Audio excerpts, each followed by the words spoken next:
Hey everyone! In this video, I'll show you how to download and install Epic Games on your PC in just a few simple steps.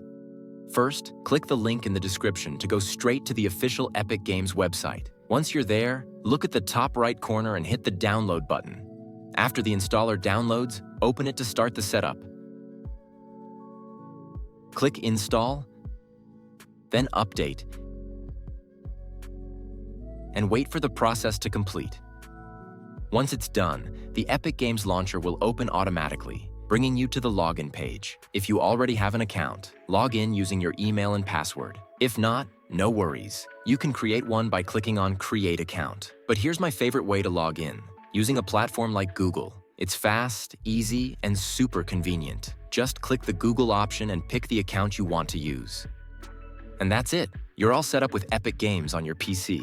If this video helped you, drop a like, leave a comment, and subscribe for more tutorials. See you in the next one.